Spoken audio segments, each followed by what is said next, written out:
This fucking video. You know what? I'm not even going to preempt this video. You know what? Let's just enjoy the video together. I've only seen like a scant few seconds of it. You know, maybe the rest of it's better, okay? What was the Enlightenment? Now let's preempt a little bit, okay?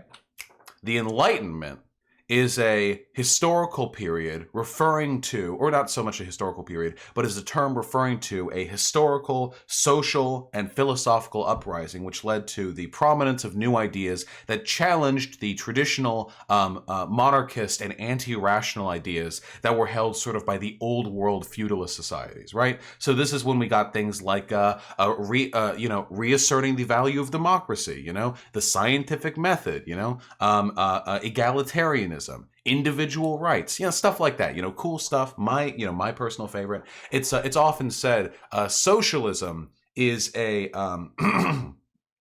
is a promise to fulfill the goals of the Enlightenment, whereas fascism is the aim to repudiate them. So let's see. Will PragerU be extolling the virtues of the literal ideological tendencies that led to the formation of the United States of America, or will they reject the Enlightenment and plunge us back into the Dark Ages? Only time can tell. Science, medicine, political freedom, the market economy. All of them, we're told, are the result of a sort of miracle that took place 250 years ago. That miracle is called the Enlightenment. I just need to clarify, it wasn't 250 years ago. It was like a broad period of time that extended from the 1600s to the 1800s. Okay. A moment in history when philosophers suddenly overthrew religious dogma and tradition and replaced it with human reason. Oh, they're baiting. They're baiting, aren't they? Harvard professor Steven Pinker puts it this way. Steven Pinker! My fucking man. Steven Pinker, the kind of guy where you walk up to him and you're like, hey, could you call my folks? I lost my phone. I think I was just raped. And he puts his arm over you and he says, over the past several hundred years, criminality has actually been going down. Don't you think it's a little bit sensationalist of you to be saying that you've been raped when statistically speaking, the likelihood of you having been raped has decreased over the past 200 years? That's the kind of dude Steven Pinker is, okay? That's him at a party, all right? Progress is a gift of the ideals of the Enlightenment. There's just one problem with this claim. It isn't really true. Yes! Consider Tell the me. U.S. Constitution, which is frequently said to be a product of Enlightenment thought. I'm really sorry. I'm really, really sorry. I'm so sorry. Am I wrong or am I wrong? Am I wrong? I'm not wrong. Am I wrong? I'm not wrong, am I? I'm actually right. I'm actually true and right. Yeah. We found him, boys. We found him. Looks like it's been a rough 15 years. Yoram Hazany, author of The Virtue of Nationalism. That's nice. What type of nationalism? I'm interested in hearing. Yoram Hazany. That's the name, apparently. Hit me up. But you only need to read about English common law, which Alexander Hamilton and James Madison certainly did, to see that this isn't so. Hamilton. Already in the 15th century, the English jurist John Fortescue elaborated the theory of checks and balances, due process, and the role of private property in securing individual freedom and economic prosperity. Well, wait, hold on. So, wait, what are we talking about right now? That some ideas that became more popular during the Enlightenment had been thought of prior to that point as well? Yeah? Also, private property due process and checks and balances had been around for quite a bit longer than that, too. Checks and balances have been around for as long as executive branches of governments have been around. Due process has been around. Due process was, this is a pre-death of Jesus Christ development. And private property has been around in pre-civilization days. Yeah, Rome had checks and balances. The point of the Enlightenment isn't that they came up with all of these ideas on their own, absent any influence. The point is that there was a sudden uptick in their popularity, and philosophers came up to, like extol and express the value of these ideas, to make them popular, to reaffirm them through theory, to make them big boy theories, If you want to talk about the origins of fucking private property, then I hope you want to go back to Mesopotamia? You want to go further back? Babylon, perhaps? Atlantis? Similarly, the U.S. Bill of Rights has its sources in English common law of the 1600s. Or consider modern science and medicine. Long before the Enlightenment, tradition-bound English kings sponsored path-breaking scientific institutions, such as the Royal College of Physicians, founded in 1518, and the Royal Society of London, founded in 1660. Yeah, and Harvard's been around for ages too. What the fuck is this about? Is the point of this that the Enlightenment didn't actually do anything? The truth is that statesmen and philosophers, especially in England and the Netherlands, articulated the principles of free government centuries before America was founded. Wait. Democracy was around with the Greeks. The Greeks believed in democracy. Nobody's arguing that the Enlightenment meant they just invented all of these ideas. Back when all of these men were developing the philosophies that you're describing now, the average person was a peasant serf that owned no private property, that had no freedom, that could vote for nothing, that had no rights, save perhaps the simplest of rights necessary to keep them and their labor value from being destroyed by their local sociopathic lords and landowners. So why give the Enlightenment all the credit? Nobody...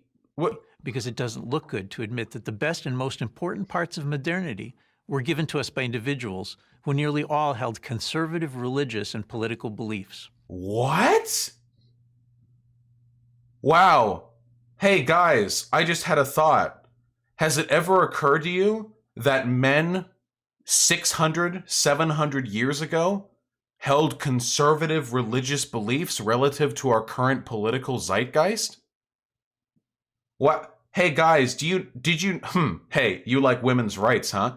Go back to the founding of modern political theory. Ask them what they thought of women's rights.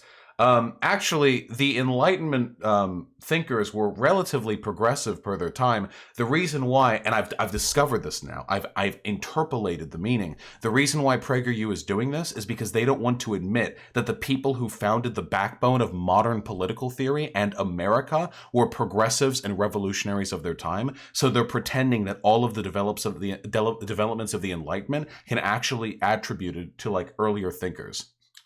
Yeah, conservative by what standard? The claim that all good things come from the Enlightenment is most closely associated with the late 18th century German philosopher I have never heard Immanuel that claim. Kant. Oh, the Kant hate. Kant, reason is universal, infallible, and independent of experience. His extraordinarily dogmatic philosophy insisted that there can be only one correct answer. Kant is not the basis of the assertion of the scientific theory and political reason. Kant was just one philosopher. Holy shit! This is just anti-intellectualism. To every question in science, morality, and politics. This is just and that one to reach philosopher. the one correct answer, mankind had to free itself from the chains of the past. That is, from history, tradition, and experience. No! Kant believed the only way you could make reasonable claims was through empirical analysis. Experience is the only way you can derive empirical analysis because sensory input is derived through experience. I'm not even a fucking philosophy major. And Jesus Christ!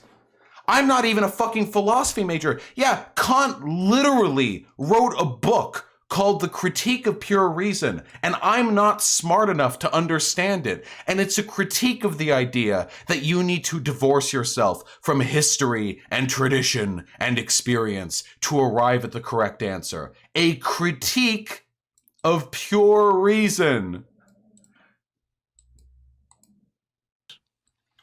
But this Enlightenment view is not only wrong, it's dangerous. It's not an Enlightenment view, it's Kant's view. People disliked Kant then, people dislike Kant now. Some people like Kant. Most people don't know anything about Kant because Kant is one of the most incomprehensible fucking writers of all time in the history of the fucking written word. Most people have no fucking idea what his opinions are or how to address them or how they relate to modern political theory. Human reason, when cut loose from the constraints imposed by history, tradition, and experience, produces a lot of crazy notions. What the fuck are we even talking about? The abstract Enlightenment philosophy of Jean-Jacques Rousseau is a good example.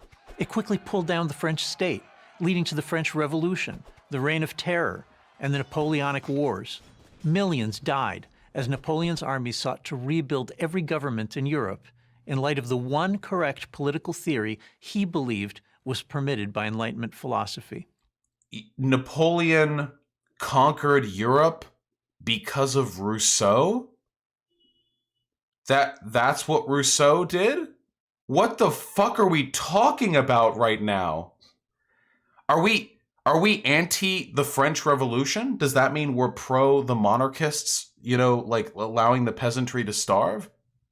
Yeah, PragerU literally just made a video on how Napoleon was great, didn't they? Didn't they literally? I saw this in the fucking video history.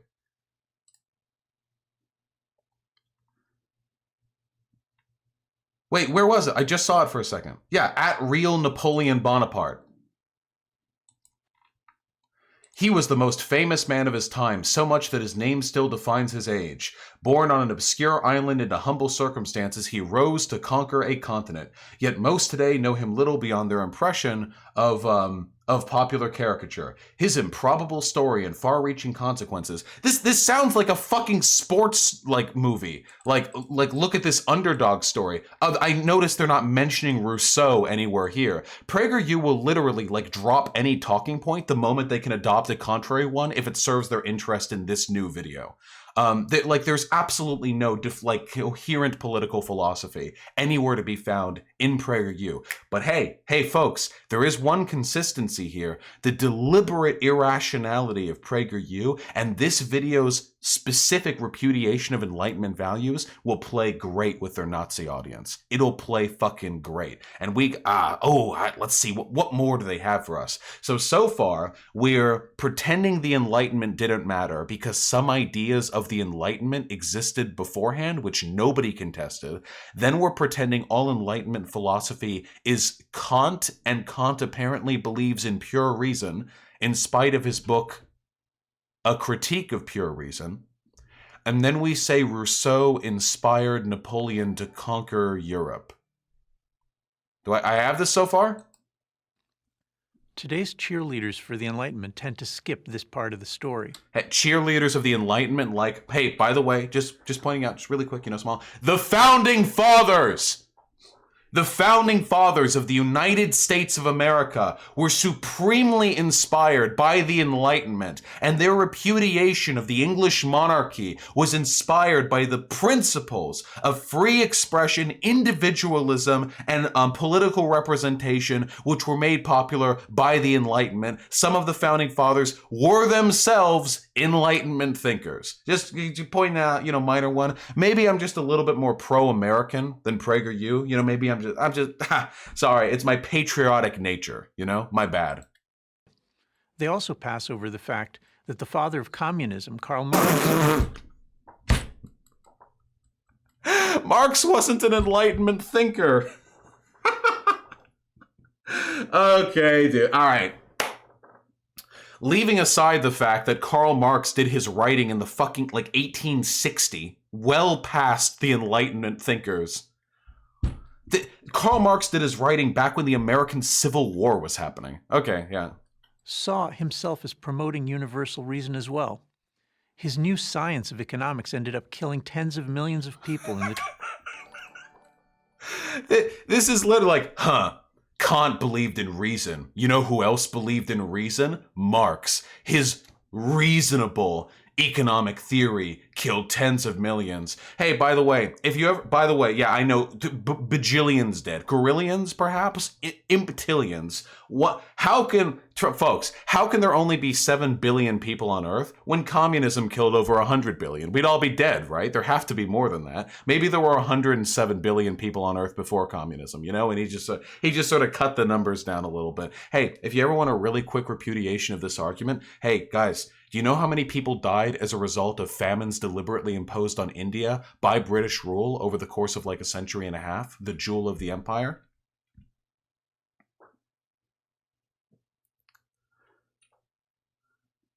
Literally like over 1 billion people. I think it was actually like 1.8 billion people.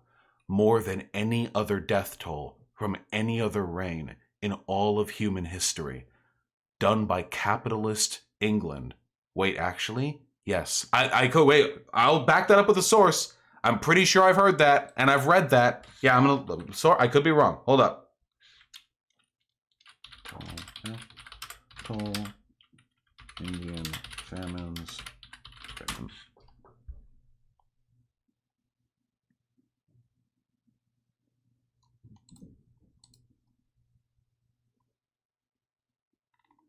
Yep.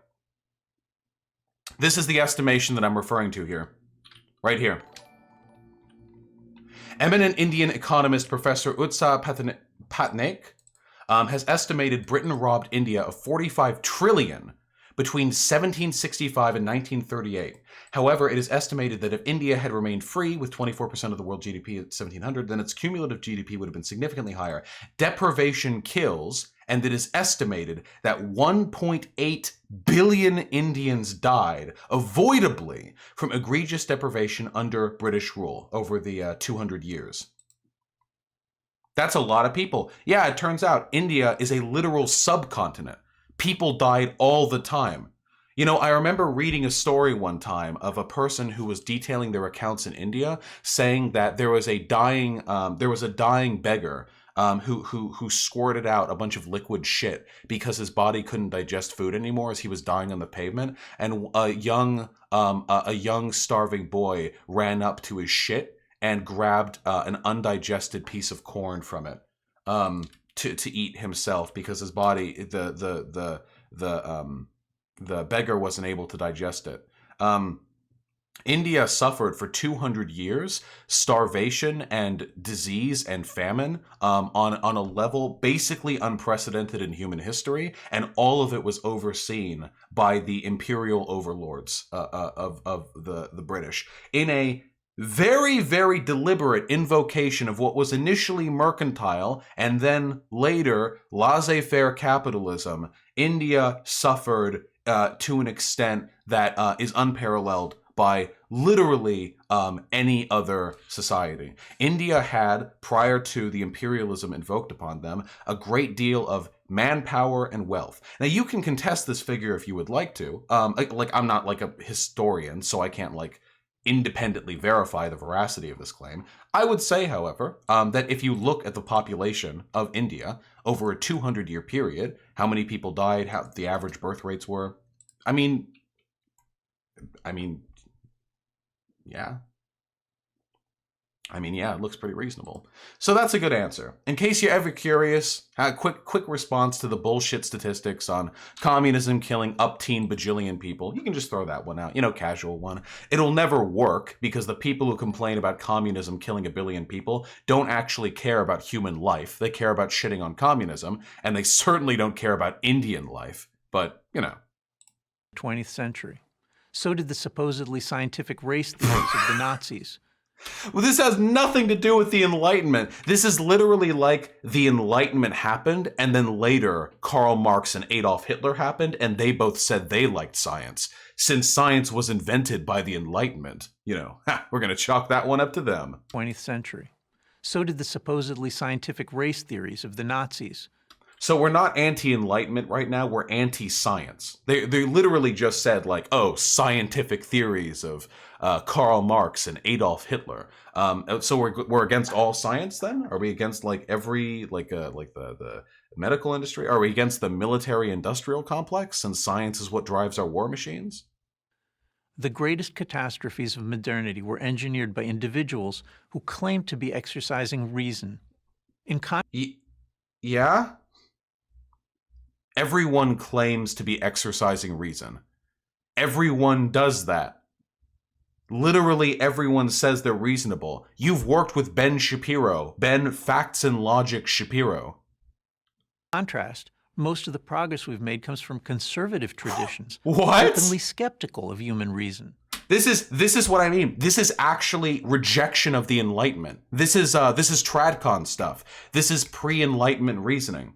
I've always said this. I've always said this. Conservatives don't give a fuck about America because they repudiate the foundational elements on which it was built.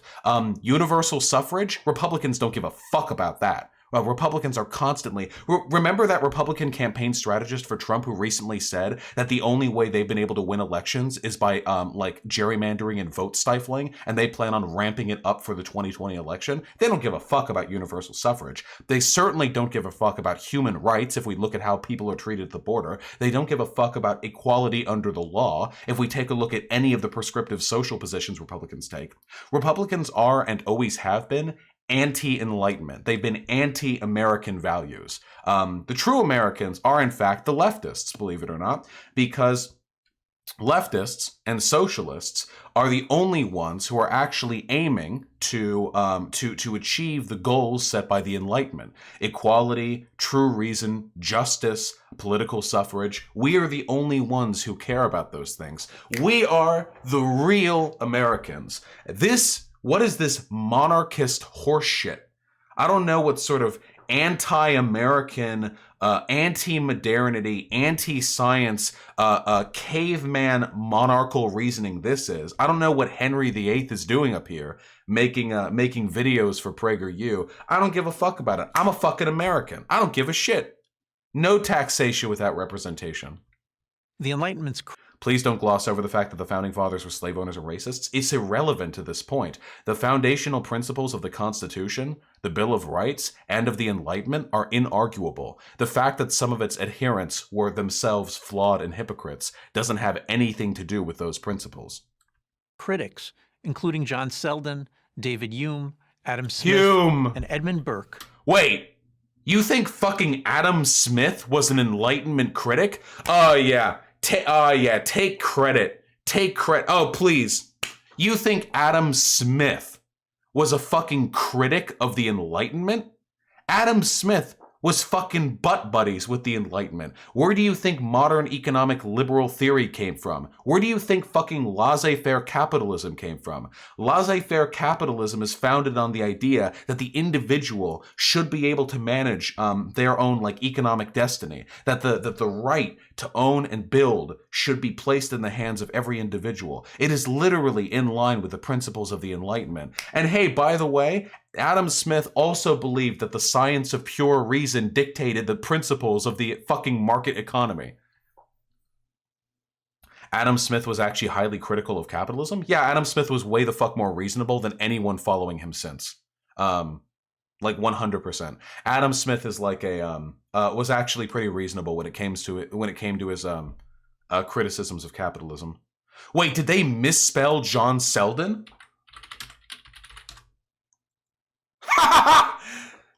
Dude, how many fucking millions of dollars go into PragerU? Can you not fact check your fucking propaganda, dude? Holy shit, this is even the picture they used that they did the drawing from. John Selden. Also, John Selden isn't an Enlightenment critic. He died before the Enlightenment. He died in 1654. He's not a fucking Enlightenment critic. Enlightenment.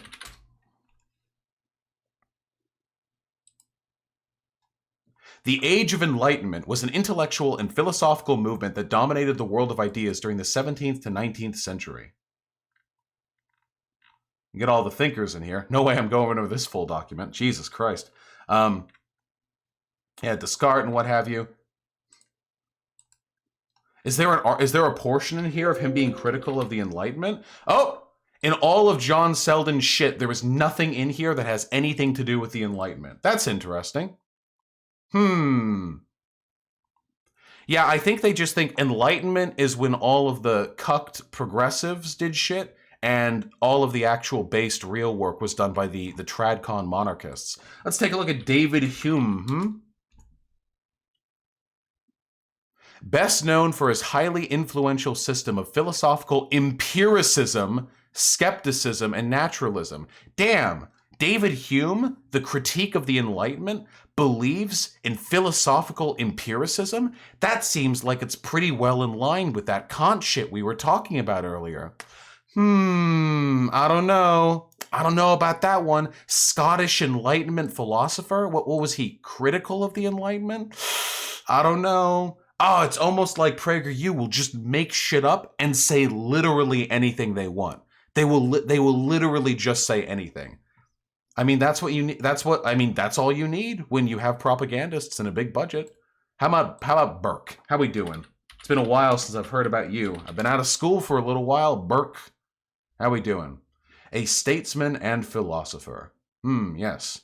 Yes, this guy was actually pretty conservative for his time. A proponent of underpinning virtue with manners in society and of the importance of religious institutions for the moral stability and the good of the state.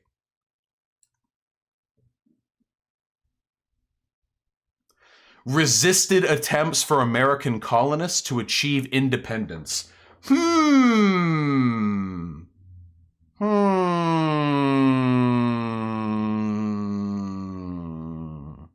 Damn, I didn't know Burke hated America so much. That's an interesting little historical tidbit right there. I'll keep that in mind for the future.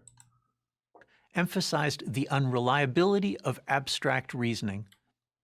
Wait, what do you mean by abstract reasoning? I thought you were critiquing pure reason, which you said Kant believed, but he actually doesn't. Now we're talking about abstract reasoning? Also, Hume believed in a form of philosophical empiricism.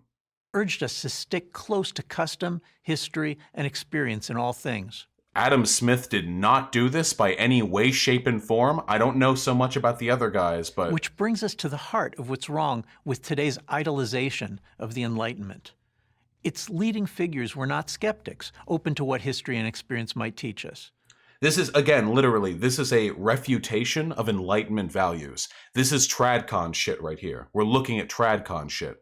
Their aim was to create their own system of supposedly infallible truths independent of experience. No. Critique of pure reason. No, that is not. Oh, man, dude, they can just say anything. Skepticism was literally developed before in the Enlightenment. Skepticism, that's when it became fucking big brain. You realize that before the Enlightenment, the predominant ideological and philosophical theorists derived all of their reasoning from like belief in God, right? Skepticism was literally developed as an Enlightenment philosophy. Wait, they're trying to shit on the Enlightenment? Didn't Sargon and all of his lemmings use the Enlightenment as the base of the world they want? Yeah, but they're always lying. Conservatives don't give a fuck about Enlightenment values. And in that pursuit, they were as rigid as the most dogmatic medievals. No, at all. No. Just no? Source? Anglo-Scottish conservatives had a very different goal. They defended national and religious tradition, even as they cultivated what they called a moderate skepticism. They, again, this literally means like nothing. They're just throwing terms around. From the terms I'm familiar with and the people I'm familiar with, they've already shown themselves to be completely dishonest. Every time they present this information, we should probably assume a relative degree of skepticism when they start talking about the Anglo-Scottish conservatives and their national and religious tradition. I know fucking PragerU is mad that all of the big brain-based ideas that formed America came out of the progressives of the Enlightenment. A combination that became known as common sense. I can't do this fucking video, dude. Yes, well, actually, after the Enlightenment thinkers rejected all history and pursued pure reason only, the moderate skeptics and religious people pursued what would later become known as common sense because everyone knew it was true. I think a lot about common sense these days, as I see American and European elites clamoring for Enlightenment now. What the fuck are we talking about? By Enlightenment now, do we mean like, is this like a globo homo dog whistle? Like what, like Enlightenment now, like we, like interracial marriages? What the fuck are we talking about? They rushed to embrace every fashionable new ism, socialism, Yeah. feminism, environmentalism, and so on, declaring them to be universal certainties and the only politically correct way of thinking. I mean, politically correct is like relative. Conservative political correctness is way more insidious than like progressive political correctness ever could be. I don't like. Notice how he's not making any arguments here. He's just crying about the way the world is. So after the Enlightenment thinkers based single-handedly revolutionized thought and set a course for the world that led to the formation of America, now we have all these other ideas we disagree with. We didn't like the universal suffrage, human rights, and egalitarianism components, and we also don't like it when people control their own labor, feminism, and treat women like people, environmentalism, and care about our rapidly declining like world. Keep in mind, by the way, that PragerU is funded by the Koch brother, the one remaining Koch brother, aka the fracking extraordinaire. So there's a reason why they're so interested in pushing the anti-environmentalism tact there. And so on, declaring them to be universal certainties and the only politically correct way of thinking. No points made. They display contempt towards those who won't embrace their dogmas. Yeah, 100%. Yeah, if you're not an environmentalist, as far as I'm concerned, in this day and age, you can go fucking die. I don't give a fuck. Go walk into the Australian fires. I don't give a shit. Go have fun. Go toast. Go enjoy our lush climate, okay? If you're not a fucking feminist, I mean, you can go invent a time machine with pure reason and go back to the 1950s if you want. Like, I'm terribly sorry, folks. There are no arguments here. How fucking extraordinary is the conservative victim mentality where you have a propaganda outlet that's funded by billionaires, and instead of making arguments, all you can do is cry. That's what this video is. It's crying. The Enlightenment was, and everyone said the Enlightenment did all the good stuff, but actually the critics of the Enlightenment did good stuff too. Why do people say I can't hate black people anymore? Like, branding them unenlightened, illiberal, deplorable, yeah, and worse. Yeah. But these new dogmas deserve to be greeted with some of that old Anglo-Scottish skepticism. Is this a dog whistle? What? Enlightenment over confidence and reason has led us badly astray too many times. I'm Yoram Chazoni, author of the... Does this guy have a speaking disorder, or does he have like a gumball in his mouth, or does it seem like he's barely trying to contain his fucking murderous rage? Badly astray too many times. I'm Yoram Chazoni, author of The Virtue of Nationalism for Prager University. Funnily enough, nationalism was also something touted by a lot of Enlightenment thinkers. This dude is an ethnostater. Yeah, the virtue of nationalism plus being a Zionist, this dude is unquestionably a fucking ethnostater. 100%. We can actually take a look at this fucking dude. What's this dude's name? We go back to the beginning. What type of person rejects Enlightenment values? Yoram Hazoni.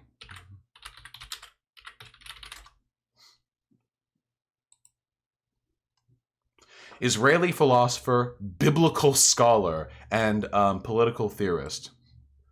Edmund Burke serves as chairman of the Edmund Burke Foundation. Oh shit, no wonder he was repping Edmund Burke so hard, huh? Conservative group based in The Hague, Netherlands. Cool. His book, The Virtue of Nationalism, was selected as Conservative Book of the Year for 2019. His philosophy of Hebrew scripture received the second-place Prose Award for Best Book in Theology and Religion from the American Association of Publishers.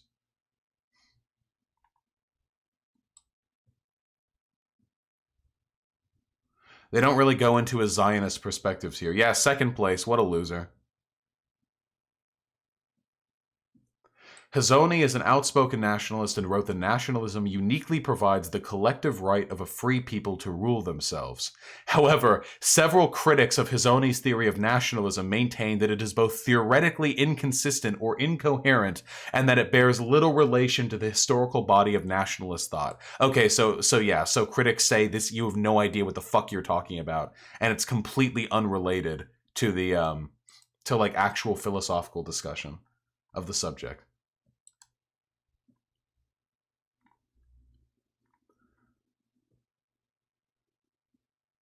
And here's his book. Whatever. Words are boring. I'm not a writer, and I'm not a fucking nationalist. Anyway, yeah, repudiation of Enlightenment values. That'll probably go over well with their neo-Nazi audience. It's pretty good stuff, you know? Pretty based, some might say. I feel like the light's on super bright. Can we chill? Can we calm down a little? There we go. That feels a little bit better. Here's another video of this guy. Nah, I think one video of that guy was enough. I can only handle so much blatant, unsupported, ahistorical revisionism.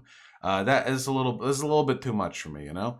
But yeah, you know, Godspeed to all of the fucking cucks in the audience who lap up their dogma from billionaires who are pushing propaganda to keep them in line. While they really didn't do their research on Hume, since he was one of the most important early skeptic thinkers and influenced Kant's ideas a ton. Dude, Hume is one of the most prominent empiricists. Kant's most widely read book is literally titled A Critique of Pure Reason. You and PragerU are such disingenuous liars. Weaselly little liars, dude. Last week, Napoleon was the best thing since sliced bread. This week, Napoleon was an atheistic fascist who destroyed Europe. PragerU, there is only one truth. Also PragerU, there is more than one truth.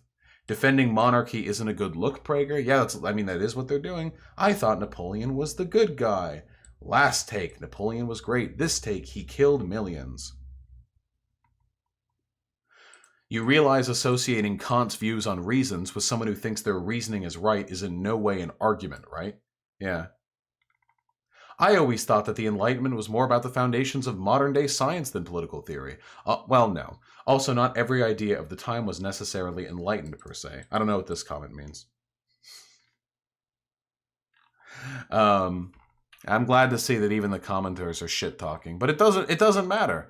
Because for every person who comments pointing out that this is nonsense, 10 people watch the video and uncritically add it to their empty skull. Whatever. What are you gonna do?